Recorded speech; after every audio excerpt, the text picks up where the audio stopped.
Have you ever sat around a table with your family or friends, rolled some dice, moved a piece across a board, and felt that rush of excitement? That feeling is not new. It is not something that started with video games or smartphones. That feeling goes back hundreds of years.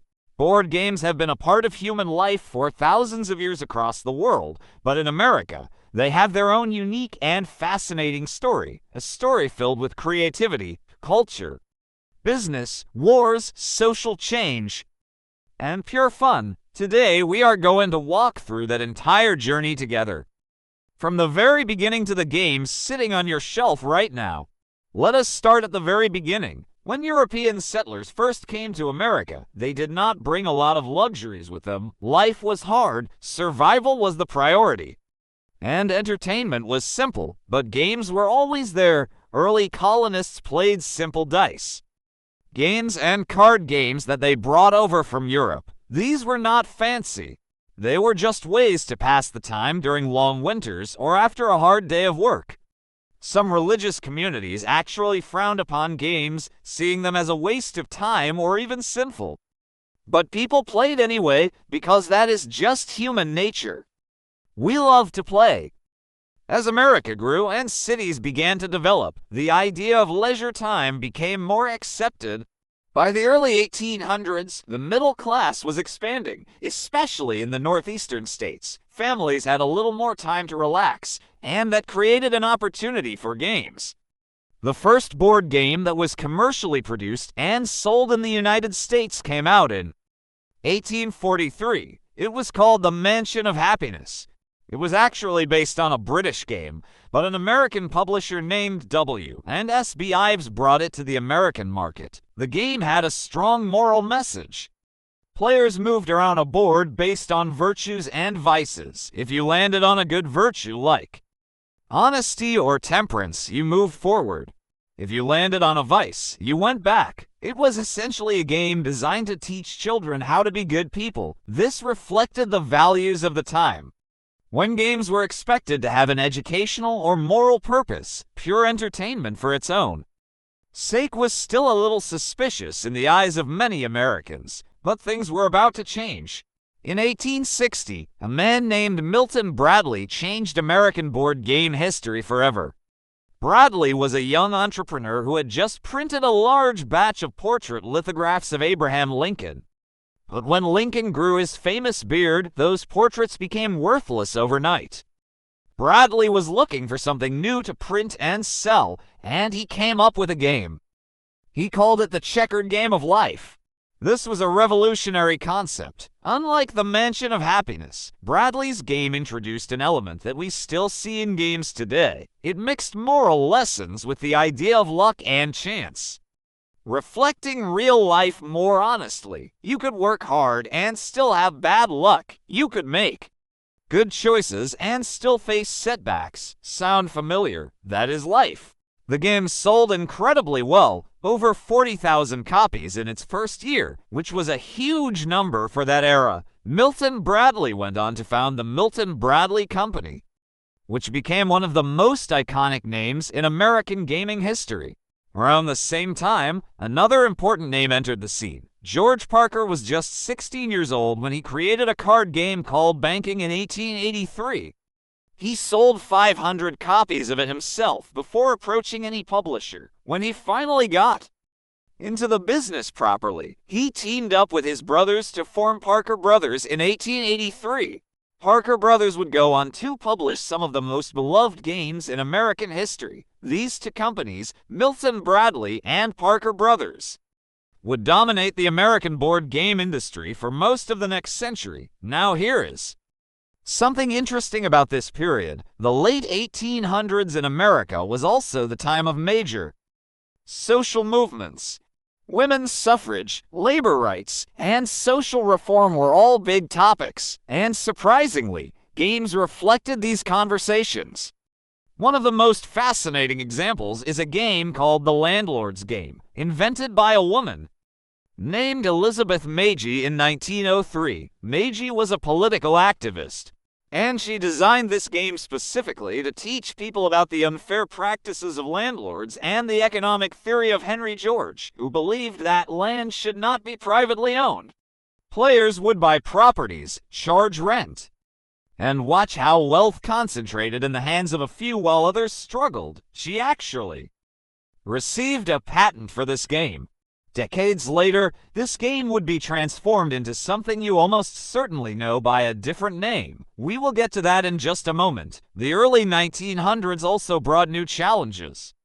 America was entering the era of two world wars, and those wars had a deep impact on everyday life, including games.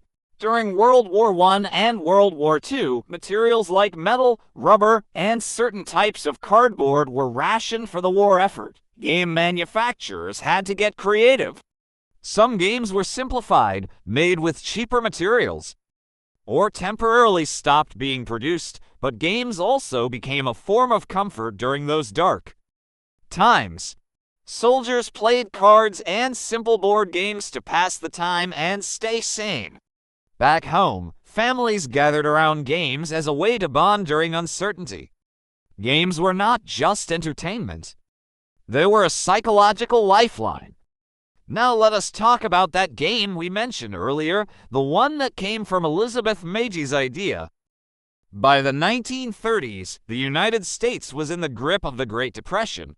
Millions of people were out of work, banks were failing, and the future looked very dark. A man named Charles Darrow was unemployed and struggling like so many others. He had been playing a version of Meigie's Landlord-esque game that had been passed around informally for years, with local street names replacing the original names. Darrow saw potential in it. He redesigned it, added Atlantic City street names that he knew from vacations, created the iconic board layout we recognize today, and called it Monopoly. He first sold handmade copies to friends and neighbors, and then approached Parker Brothers. Parker Brothers initially rejected the game, calling it too complicated and too long. But when Darrow continued selling it on his own with great success, Parker Brothers reversed their decision and bought it in 1935. Within a year, Monopoly was the best-selling game in the United States. It became a symbol of the American dream. The idea that anyone could rise from nothing to owning everything, even if only on a board. The irony, of course, is that the original game was designed to show the dangers of that very system, but Monopoly captured something deep in the American spirit, and it has never let go. Today it remains one of the best-selling board games in the world, with hundreds of special editions and versions. The mid-20th century was truly the golden age of American board games. The post-World War II economic boom gave American families more money and more leisure time than ever before. The suburbs were growing. Television was new and exciting, but not yet all-consuming. Families spent evenings together, and board games were a central part of that. This is the era that gave us some of the most classic games in history. Scrabble came out in 1948 after a long and difficult road for its inventor Alfred Moserbutz. He had actually invented the game back in 1938, but could not get any publisher interested for years. Eventually, a man named James Brunett helped him refine and market it, and once Macy's department store started selling it, the game exploded in popularity. Clue arrived in America in 1949. Originally invented in England by Anthony Pratt as a way to entertain himself during World War II. Air raids. Risk came in 1959, bringing a game of world domination to American living rooms. Candyland, which is often one of the first games children play, was invented in 1948 by Eleanor Abbott while she was recovering from polio. She donated the rights to Milton Bradley, and the money she received helped fund a school. These games were not just products. They had human stories behind them. The 1960s and 1970s brought cultural change, and games changed too. The social upheaval of the 60s, the civil rights movement, Vietnam War protests, and the counterculture movement all pushed Americans to question authority and explore new ways of thinking.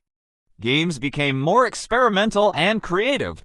This is also the era when the concept of hobby gaming began to grow separately from mass-market gaming. War games, which were detailed simulations of historical battles, became popular among a dedicated group of enthusiasts. This niche community would eventually give birth to something even bigger. In 1974, Gary Gygax and Dave Arneson published Dungeons and Dragons. This was unlike any game that had come before. There was no board in the traditional sense. There were dice, rule books, and imagination. Players created characters and went on adventures together, guided by a dungeon master who told the story. Dungeons and Dragons created an entirely new category of gaming called tabletop role-playing games. It was controversial at first. In the 1980s, some parent groups and religious organizations claimed the game promoted occultism and dangerous fantasies, but millions of Americans played it anyway. And today, Dungeons and Dragons is more popular than it has ever been in its 50-year history. The 1980s also brought the rise of video games, and many people assumed this would be the death of board games. Why sit around a table rolling dice when you could play on a screen?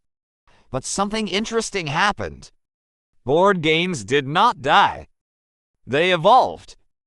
The mass market continued, with classics being updated and new family games being introduced. But a parallel movement was growing, one that would eventually be called the board game renaissance. This renaissance has its roots in Europe, specifically Germany. In 1995, a German game designer named Klaus Teuber published a game called The Settlers of Catan in Germany. It won the Spiel des Jahres, which is Germany's prestigious Game of the Year award, and began spreading internationally. When Catan arrived in the United States, it introduced American players to a style of game design that was different from what they were used to. Catan was strategic, required player interaction, involved trading and negotiation, and had very little direct conflict or elimination of players. You could lose without feeling attacked. It was fun for everyone at the table. Americans loved it. Catan became the gateway drug, as many gamers call it, that brought a whole new generation into the hobby. Through the 2000s and especially into the 2010s, the American board game hobby exploded. Game stores opened across the country. Board game cafes became a new kind of social venue. Online platforms like BoardGammagic became hubs where millions of enthusiasts shared reviews, strategies, and recommendations. Crowdfunding through Kickstarter changed the industry by allowing independent game designers to fund their projects directly from fans without needing a big publisher. This opened the floodgates of creativity. Today, thousands of new games are published every single year.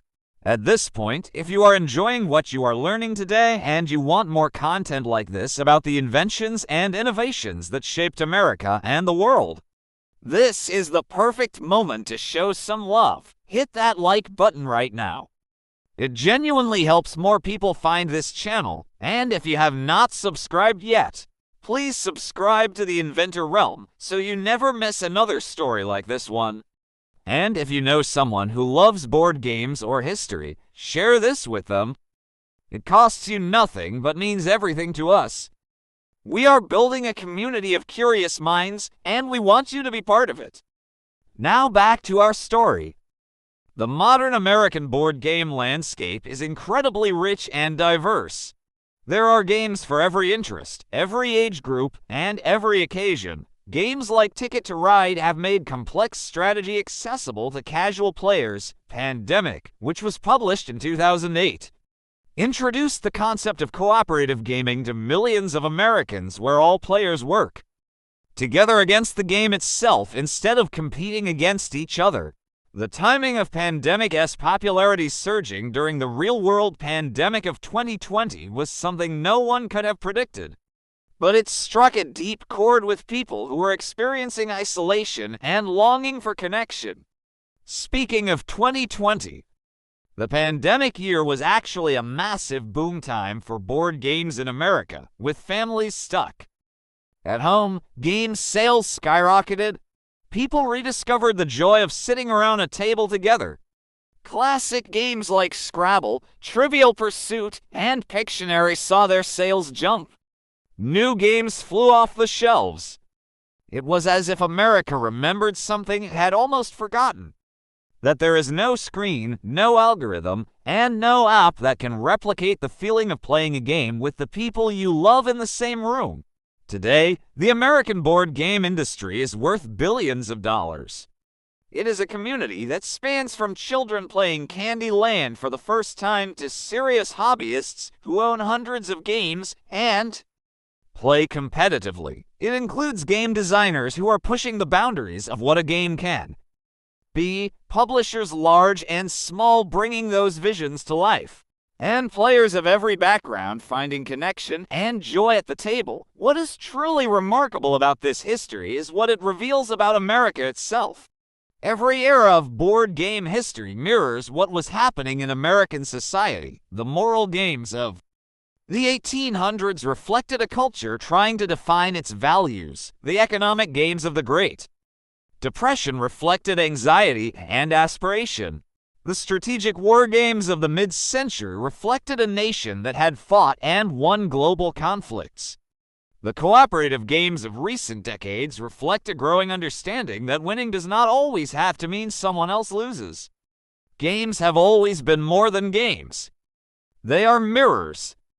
They show us who we are, what we fear, what we hope for, and what brings us together. From the very first simple dice games played by colonial settlers to the complex, beautiful, and endlessly creative games of today, board games have been woven into the fabric of American life. They have brought families together through hard times and good times. They have sparked friendships, inspired designers, and given millions of people a reason to put down their phones, look each other in the eyes, and share a few hours of genuine human connection. And that, more than anything, is why board games are not going anywhere. No matter how advanced technology gets, there will always be something irreplaceable about the physical experience of holding a piece, rolling a die, drawing a card, and sharing that moment with another human being sitting right across from you.